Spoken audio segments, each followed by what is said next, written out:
we have always said that folks in public service deserve joy. They deserve dignity. Like, we should be able to create wonderful experiences for them. So of course we should treat ourselves at work that way too, because it would be really strange to emphasize the user client experience, but then not give that to ourselves.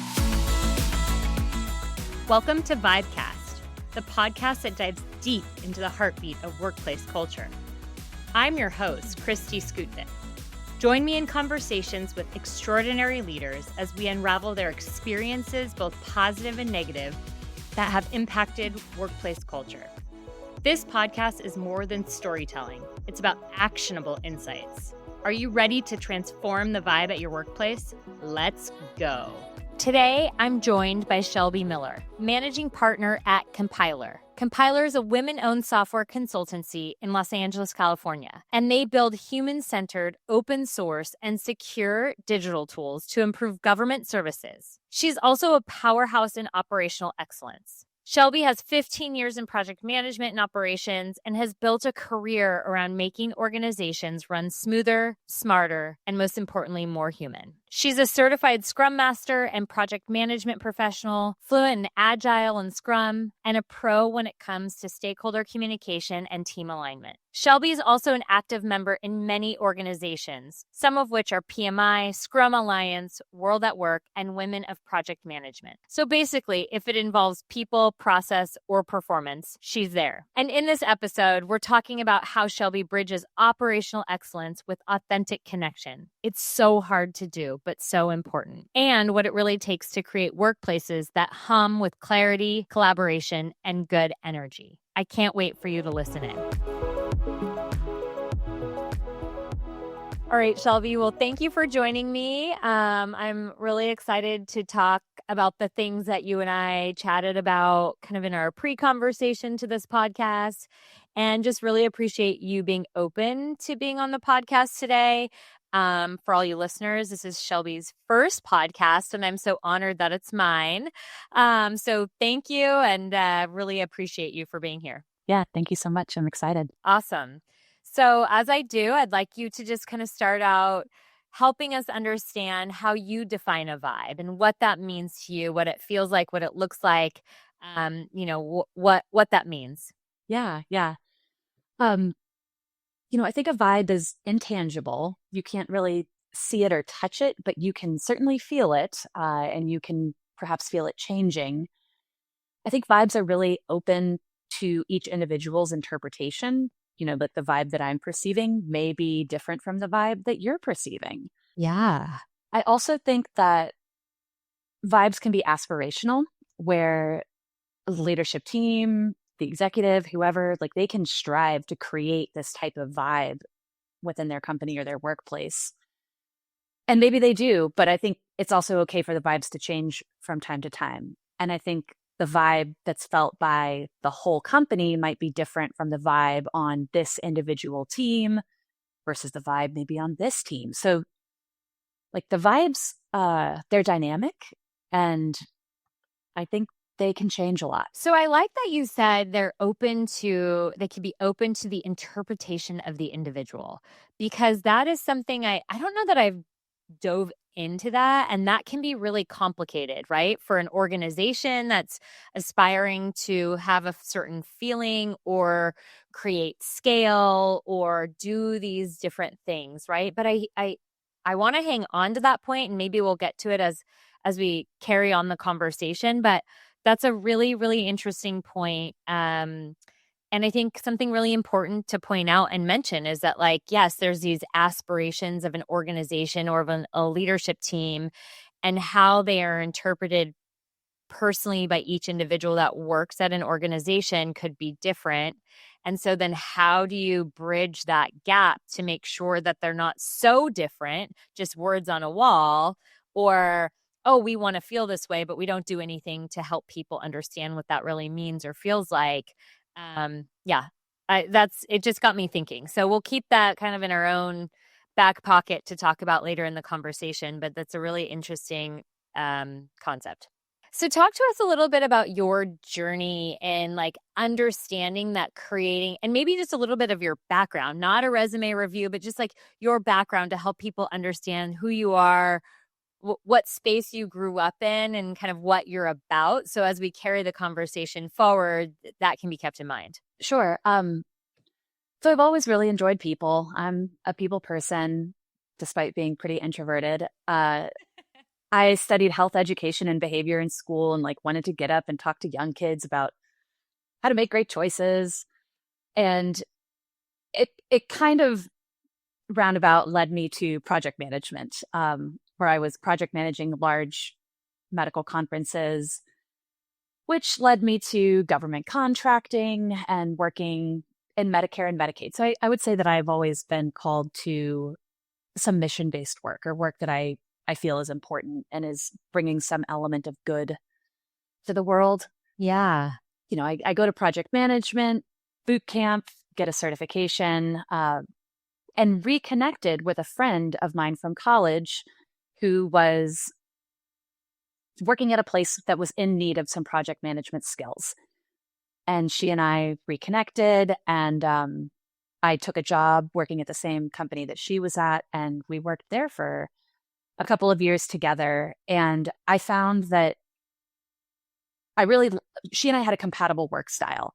She was very direct. She is very direct. Really clear vision, really clear on what she wants, what she doesn't want. And that was always really attractive to me. I always like working with other women, and I like working with women who know what they want and kind of go after it. And so the clarity was always really helpful for me. Uh-huh. And I think that that's very helpful in a workplace to know this is the vision, this is what we are trying to achieve. Yeah. Kind of because it kind of gets back to that point you made earlier. Then you can make a personal choice whether or not that you vibe with that, right? Like that works for you and that you're gonna like receive and give the energy that it takes in order to meet that clear vision or not, right? That's a personal choice, but that's how like I guess you could translate like direct and clear is like, okay, so I know what I'm signing up for. And so I either choose it or I don't. Yeah, I was actually having a conversation with a coworker today, and we were talking about fit.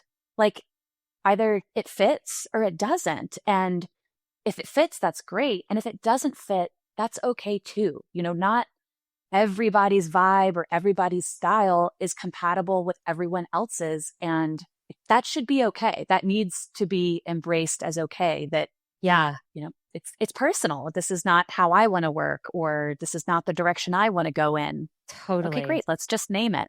Totally. Totally. Yeah. Just name it and like, okay, what's the plan moving forward and get really clear with yourself and with the organization that you're working with. Some people work out of this place of fear, like it's not okay for it not to be a fit, or it's then I'm failing, or then I'm doing this, or then I'm doing that. And maybe there's some organizations out there that don't support somebody understanding that this isn't just a place for me, right? So I could see where that fear could set in and lead people down a path of just staying in a role that isn't a fit, which also doesn't help the vibe, right? Because then that just like there's this like it's like when you put two magnets together, but you've got the wrong sides, and so they just like Yeah. slip. You know what I'm talking Uh-huh. Uh-huh. about? Yes. Also did want to mention something too. You said you're naturally more of an introvert, so that might feel counterintuitive to enjoying people. And I think I'll say this for my husband, he would appreciate this because he has a tendency to be more of an introvert. And what he'll tell me is it's not that I don't like people. I just don't like I don't want to be around all people. I want to be around the people who give me energy. So I want to give that to you. Yes. Yes. Thank you. And I love people. And then at the end of the day, I want to close my eyes and lay down by myself for a couple minutes and Totally. recharge.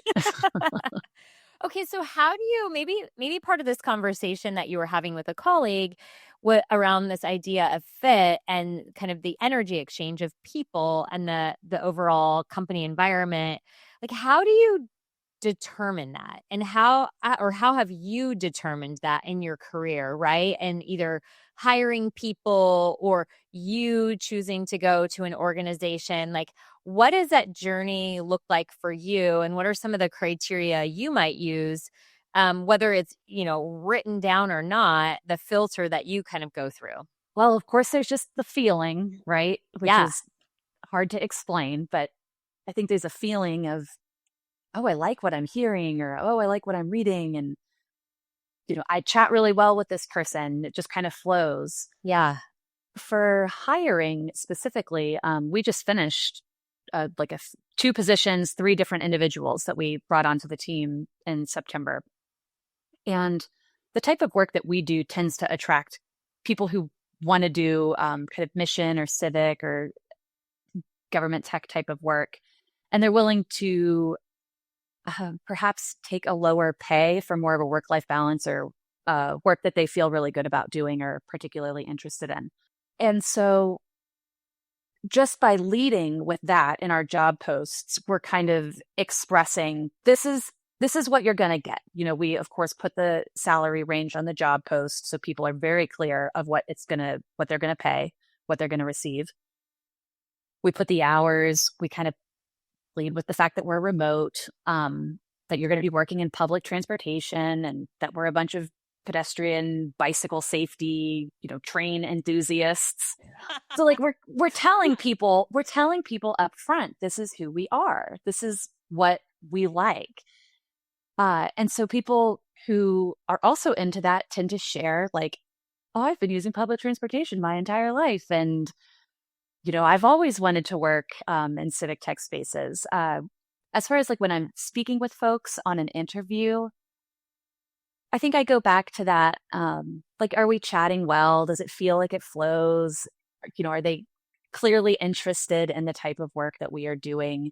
Can I envision working with them and chatting with them and seeing them on our retreats? And Right. like, Yeah. I don't know. Maybe it's not fair to say like it's all feelings. And of course, it's not all feelings. We do Right. skills interviews as well. It's not like we're just Sure. only interviewing for vibes. You're like, Um, ooh, how do I feel? No. no, no, no, no, no, no, no. Uh, but I mean, there is like a feelings element to it. Yeah. Like a sixth sense, right? Yeah. Yeah. Yeah. Yeah. So you and I were able to chat quite a bit about some of the things that you guys have been able to do internally within your organization that are more, I would call like foundational or infrastructure related, but very intentional in order to create the environment to attract the right people, to create the space for those who need, desire, want certain things out of an organization. And so some might say, oh, it's like policy driven or whatnot. But I would say yes, but then it also creates the expectation of like, this is what you will get when you sign up. And this is important to us, right? So I would love for you to dive into that. So I guess one, maybe articulate a little bit more what your company does. Maybe the size, the shape, where you're located, just to give some context, and then we can dive into a couple of those things that you and I talked about that I think are super important in people understanding like what you're doing and why. Sure. Okay. So Compiler is a woman-owned small business started by my friend, Vicki Englert, who I mentioned at the top of our conversation. And we are a small software consultancy. We do a lot of work with state and local governments, custom software, APIs, data infrastructure, but also we take more of a very human-centered approach. We aren't just software engineers. We bring in designers and product people and put a lot of emphasis on the user experience. Most of our work is based in California. That's where Vicki headquartered the company and where she still lives. And we've got a lot of employees out in California, but we are a remote company. We've got folks all over the place. When I joined, there were no employees. We were a small gathering of contractors. And one of the first assignments was to like turn 3 of us contractors into employees and then actually hire 2 employees. So I would say like within the first 6 months, we went from a team of 0 to a team of 5. And now, about 5 years later, we're 18 employees large. So still quite small, but three, almost 4x growth. Yeah. And I want to take note of something that you said. Ultimately, it's about creating human-centered experiences. And that's externally for your clients, is what you say, right? And what is on your website and what is the experience you want to give and create. But I think as you turn that internally, I think that's what you guys believe internally too, right? So there's this mashup, I would say, or integration point of like, you're in software, but you're creating experiences for people, whether it be a user interface or whatever it is. It's like how they experience something as they're interacting with technology. And then you translate that human centeredness into the internal operation and organization. And I think that's really cool, which I know you're going to get into, but I just wanted to make that parlay, if you will. Really quickly, we build software for state and local governments. This is not the coolest, most cutting edge, splashiest work to ever be done. But that doesn't mean that the recipients of that software should have a rotten experience or have, a tough time doing their jobs. We have always said that folks in public service deserve joy. They deserve dignity. Like we should be able to create wonderful experiences for them. So, a little bit of a values plug for us. Yeah, And then, absolutely. of course, we should treat ourselves at work that way too, because it would be really strange to emphasize the user client experience, but then not give that to ourselves. Absolutely. Yeah. So how do you turn that inward? Okay. So, Vicky always talks about radical candor. And at first I totally didn't understand what that meant. Might have scared me a little bit, but, It's where her directness comes from, right? Is like, oh, I get perhaps. it. This is like supporting what she's doing. Yes, yes. So, like years ago, when she and I were talking about me potentially joining Compiler, I had a baby in June of 2020. And my husband and I knew that we wanted another kid. And this was probably early 2021 that Vicky and I are having this conversation. And I'm telling her very candidly, we want to have another baby and probably sooner rather than later. So if I'm going to join you in this endeavor, like I want you to know that if I get pregnant, I'm going to need to take time off to, figure out how to be a family of 4. She says, yes, yes, yes, of course, of course. We can figure that out. That sounds great. So it was, wonderful that she was receptive to the idea right off the bat. And then a month before I was supposed to start my job at Compiler, I found out I was pregnant. Whoops. You're like, see, I wasn't joking.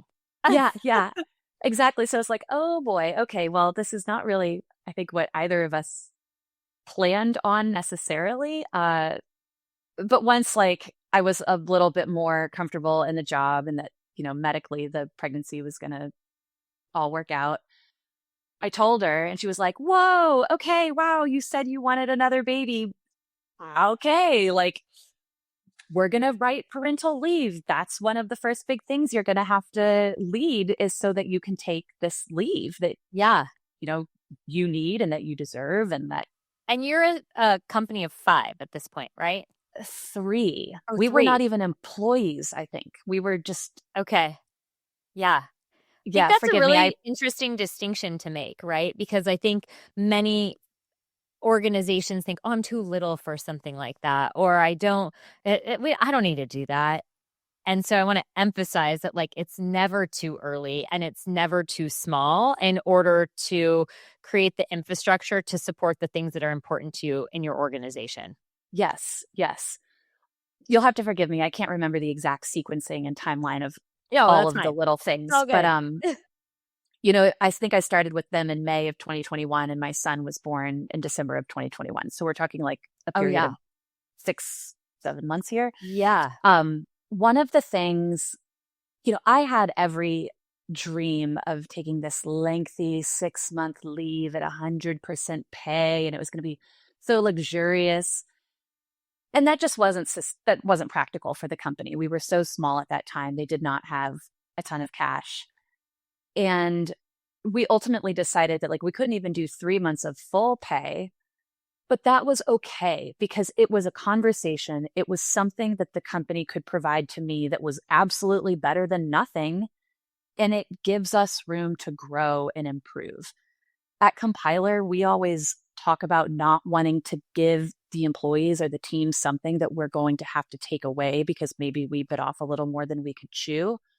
And that was kind of our approach for this paid leave. I took 3 months of leave at 50% pay. If I may add that because I lived in Florida where there is not a state paid leave program, and because I was already pregnant, I had a pre-existing condition, so I couldn't get on a short-term disability plan. Oh, Like wow. there was Yeah. no extra wage replacement coming my way. It was either Compiler Or pitched in nothing. or nothing. Because we have employees in California and New York that do have state paid leave programs, in those instances, the state paid leave kind of comes in first, and then Compiler will do what's called topping off. Sure. And so those employees typically are made whole and will receive 100% of their pay for at least a Yeah. period of time. Yeah.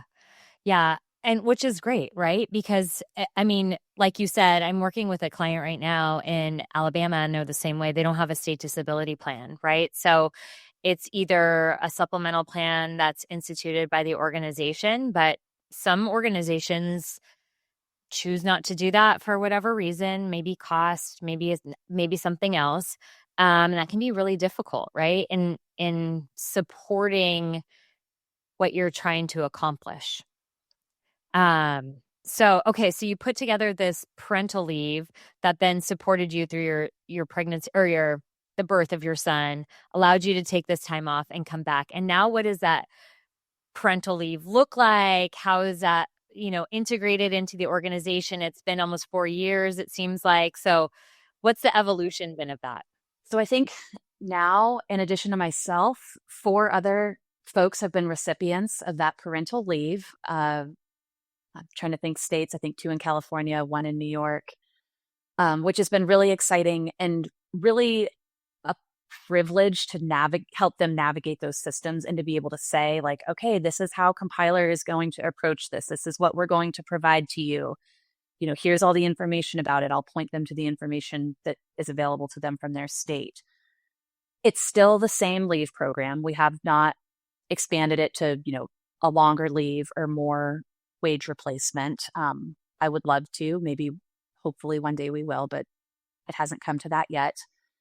And we, of course, put it on the job post when we're looking to hire folks. We let them know that we do partial, maybe we call it paid parental leave. It is only partially paid. I wrote a blog post about it that's on the Compiler website about that experience of creating the leave and Yeah.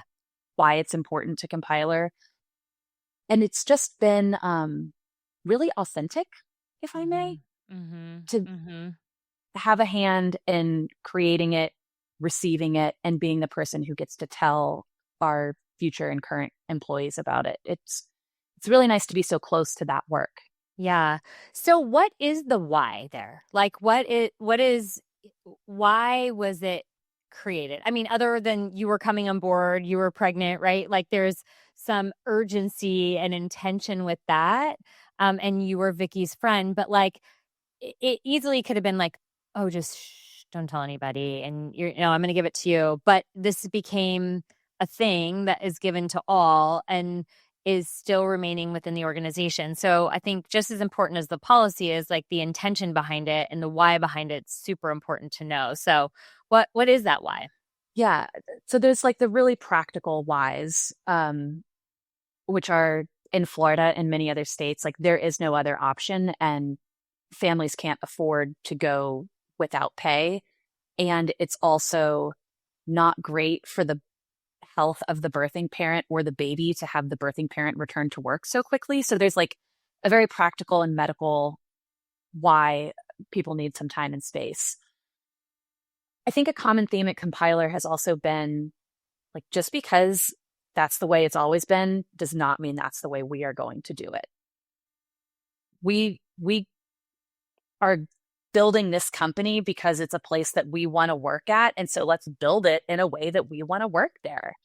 And what we provide to us, the leadership team, the employees should receive that as well. Like, why no special Yeah. treatment? Yeah. I like that, like building a place we also want to work, because I think sometimes people separate themselves from that. Like, I have to do that, or this is what's required, or and they forget that like there's humans involved in this whole interaction, right? And like on the receiving end of any infrastructure that you put in place. So just like you said, externally, just because somebody works for in civil service or government entity or whatever, doesn't mean they have to deal with a crappy software. Like they're, you know what I mean? Or like a horrible experience. Like one doesn't translate it just because that's how other organizations have done it. Like Right, why do we have to continue with the same crappy service? right, right. Vicky and I and other partners talk about what are we afraid of creating? Or like, what have we experienced that's been bad in the past that we want to be real certain we don't Yeah. recreate those mistakes?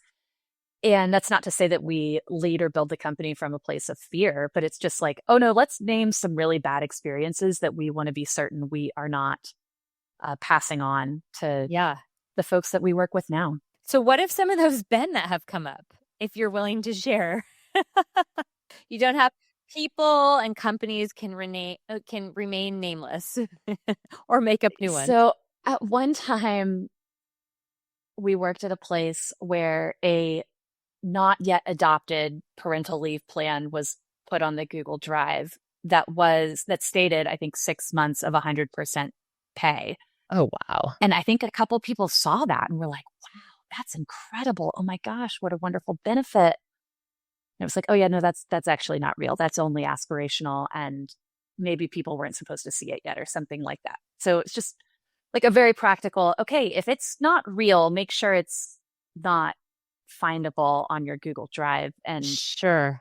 so able to be misinterpreted. Yeah. Another quick one is like on Slack, if you're perceiving a weird vibe or a weird tone on Slack, just pick up the phone. Just like this tone can get really misconstructed in writing, especially something like Slack where it's so quick and I'm like just answering. And so maybe something can come off a little sharper than you might have intended.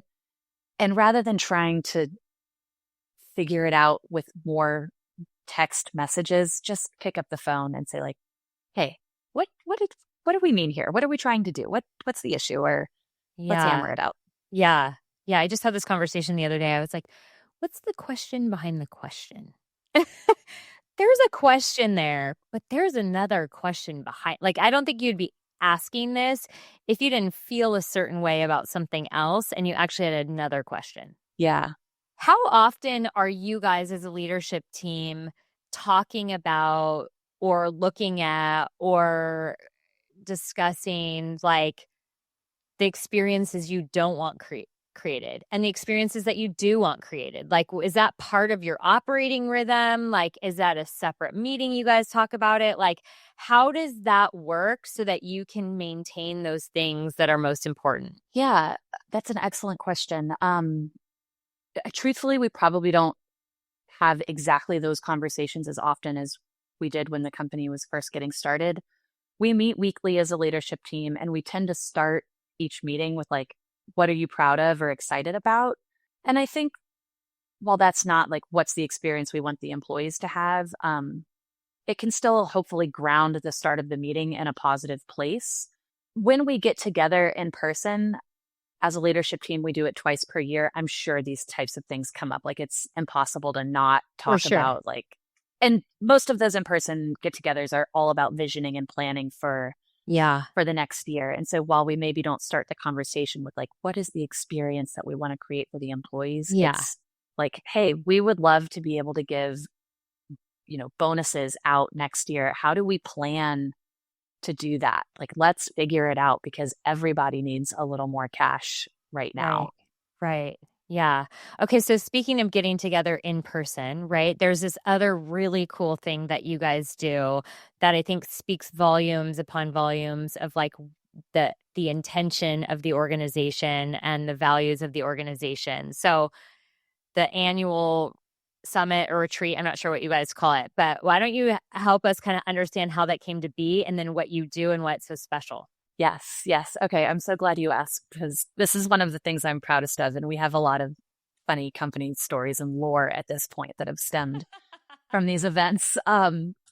So back in 2021, when I was pregnant with my son, we planned the first ever in-person fall retreat, and we were planning to have it in Salt Lake City, Utah, because as a very pregnant person, I was going to be in Utah anyway, and everybody was really willing to come to me because they're very kind people. And it wasn't going to work out. Like my husband and, you know, infant daughter couldn't get there. And I said, you guys, this just isn't going to work. Like I can't be away for this long. They said, let's come to Florida. We'll all come to Florida. And I was like, wow, really? You will? And they were like, yes, we're coming to Florida. And so we did the retreat, an hour south of where I live. And four of the other four folks and some of their family members, plus ones, flew out to Florida. And we had the first ever fall retreat because I was too pregnant and my life logistics were too complicated to go elsewhere. Yeah. And so that was the very beginning. The following year, the company had grown and we decided to take the Pacific Starliner, or maybe the Surfliner, I can't remember, from LA up to Pacific Grove, California, because we did business with Monterey Salinas Transit. That's a long way to go on a train. Especially when the trains are delayed and have to stop every so often. We did not get in until like 2:00 in the morning. Oh, and so we said, my word. I mean, it sounds really fun when you think about it. And then, yeah. So we'll never do a train again. We've gone to Sacramento as the team has grown and we flew. But we try to do these retreats in places where we have some work or we have some ties to the local community, or we can ride the bus and the train and like tap to pay because that's part of the experience that we help with.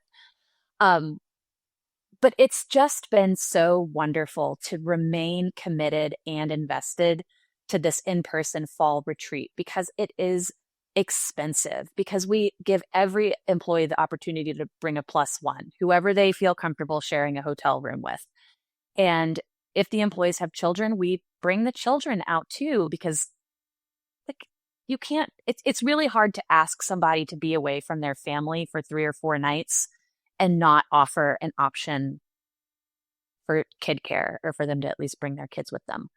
And so that's remained a very high priority of ours because we are a remote team and most of us only see each other in person once or twice per year. And it's just tons of fun. We're actually going to Philadelphia next week. I leave on Tuesday. Oh, how fun. And during these retreats, you said you sometimes do them local or where you have clients, right?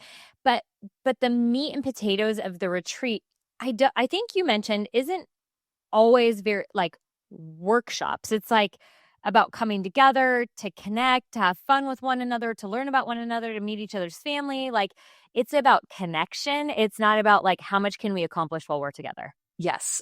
Yes. And that's been an evolution. Back in Florida in October 2021, we were doing workshops. We were doing workshops in Monterey Salinas. We were doing workshops in Sacramento. Last year, we really scaled back the workshops, but we had more like activities and conversations for the team. And they were great. But at some point we were like, let's just do all fun. Like, let's stop because people are hauling their laptops around and like the plus ones and the kids are like, what should I be doing during this time? Yeah. And so this year in Philadelphia, it's all fun. No hands on the keyboard work, but it's work, right? Like, because so much goodness comes out of those few days. Yeah. Yeah. What have you seen the impact be over the last few years of just connecting in person with not only the individual, but their families? Oh, gosh, at risk of sounding like really cheesy, like it just is so humanizing to experience your coworkers in person, in the morning when you're sharing a coffee and everyone's still kind of sleepy, to meet their children who you see on Zoom calls and like get to interact with them, and to meet the spouses that are also like part of the team in a way, because everybody's got to work together to Right. make a family work, to make a business work. Um, and then I also really love all of the little in between moments that happen at those in person retreats. Like we can plan activities all morning and all afternoon, but it's really fun when you're like, who wants to get a boba tea? I do. Let's just like go off script. What is everybody's boba tea order? Yeah. And then you're just like, oh, you like that kind of popping boba? Or like, oh, da da da da da. It's just like Totally. it's like the unplanned, really human, personal stuff. Or like one of our new employees who's going to meet us for the first time in Philadelphia. She's bringing her child, and it turns out she likes to quilt. And we've got some bread bakers. That's a little bit hard to say.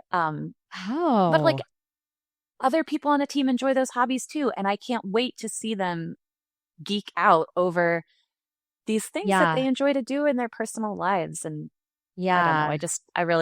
I love watching it all happen. Uh-huh. I think it also, like, in those tough moments at work, gives you an appreciation for, like, the human behind the work, right? So it's like you're more than just like the task at hand, and I know that, and I believe that in-person connection and understanding like what they love and what they can connect over also means that you can um almost always assume the best of intentions of somebody because you know them. Right? And I think that's what we've failed to recognize. Maybe we haven't failed to recognize it. Maybe it's recognized, right? It depends on the different environments in like this remote, a lot of organizations have gone remote since COVID. And I think the intention of bringing people back is to reinstill some of that humanistic interaction and connection. I think the way people do it is sometimes funky or, We say you know, no trust falls. yeah, they don't articulate it maybe with what they mean, so their intent and their impact are off. They're like the magnets, right? The Uh-huh. Uh-huh. um, but yeah, I think it's like it makes those hard moments easier, even if they're really hard, or even if it's like a less fortunate situation where somebody has to be laid off, or somebody has like they're in the wrong job and you have to have a tough conversation with them.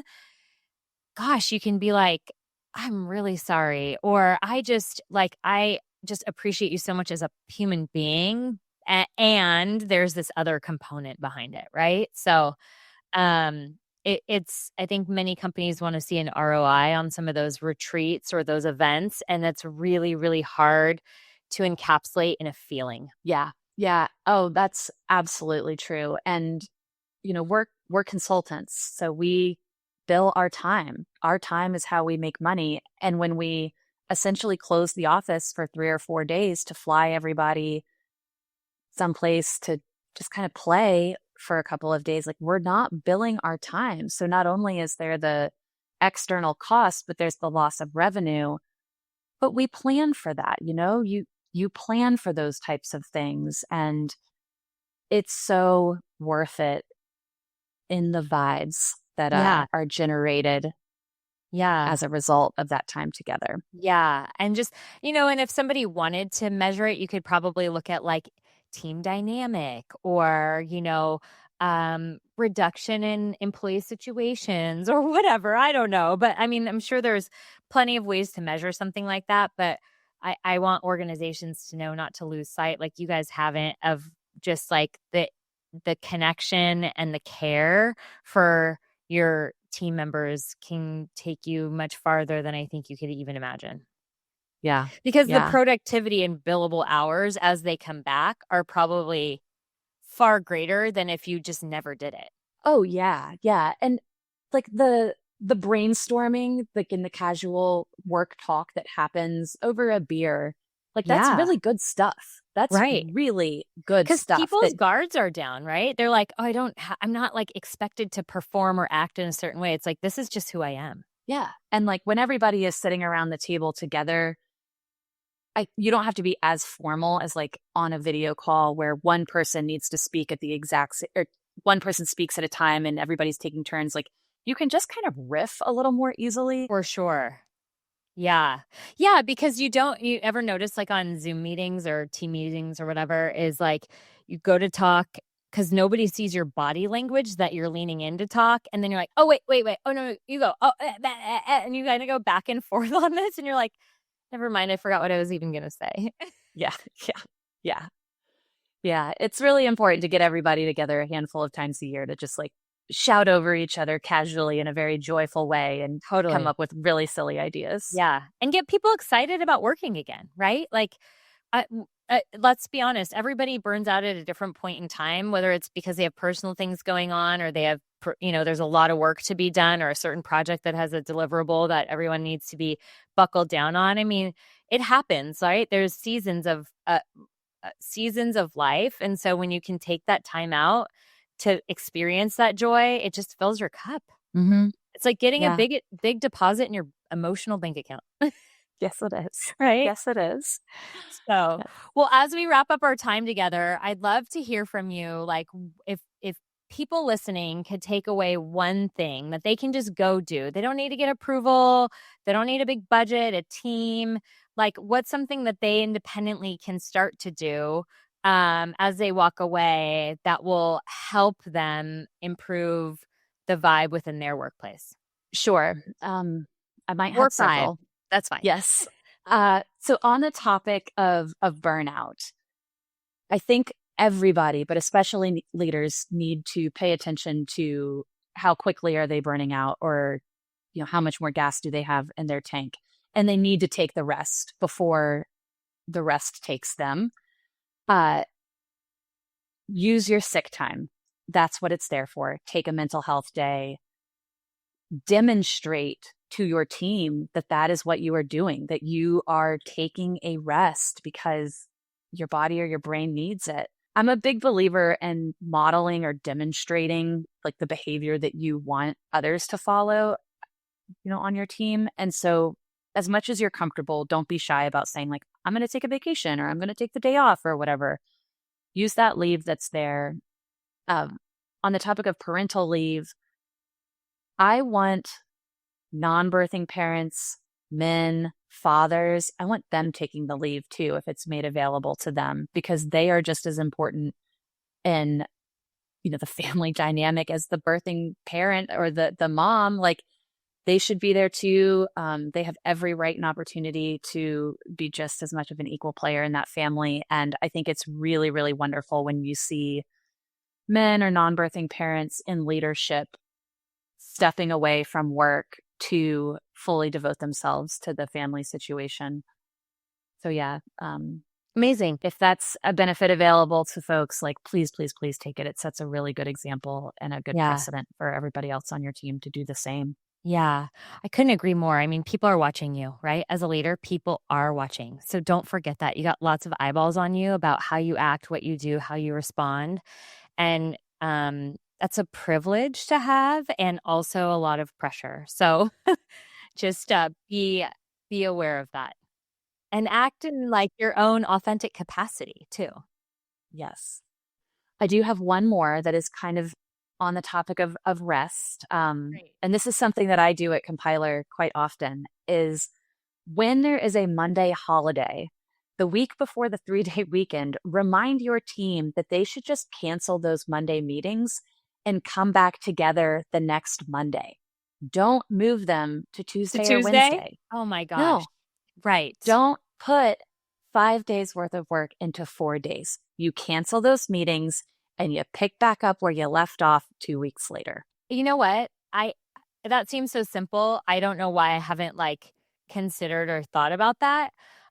Because there are many weeks where there's a Monday off and I'm like, oh my gosh, this week is nuts. And it's exactly because of that.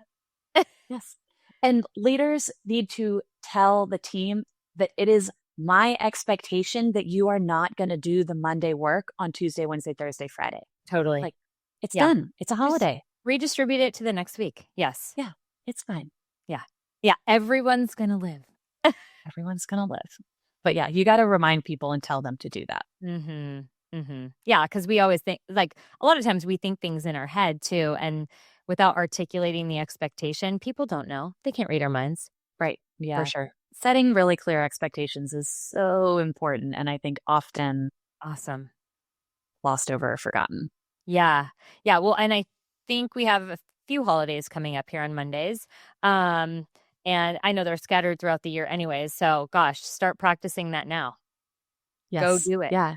Indigenous Peoples Day, Columbus Day, That's right. Veterans Day coming up in November, I think on a Yeah. Tuesday though. Yeah, exactly. Exactly. Awesome. Well, thank you, Shelby, for being here, for sharing your wisdom and your delight and your joy. I just really appreciate you. Thank you, Christy. It's been really fun. And that's a wrap on today's conversation with Shelby Miller. From parental leave to in-person retreats, Shelby really showed us that building a human-centered workplace doesn't require perfection, just intention. It's about open communication, clear expectations, and creating those joyful little moments that make work actually work. So if there's one takeaway I loved and I'd love for you to take away, it's that you as a leader set the tone. So model the behavior you want to see, and your team will truly follow. And don't forget to take that mental health day when you need it. Burnout helps no one. So stay curious, stay courageous, and keep vibing, my friends. If this episode inspired you and you want to see how you can take the next step to creating a better vibe within your organization, I'd love for you to download our complimentary 75 Vibes worksheet. This is a simple tool to create a habit and mindset around creating great vibes in work and life. The best part, it's simple and it works.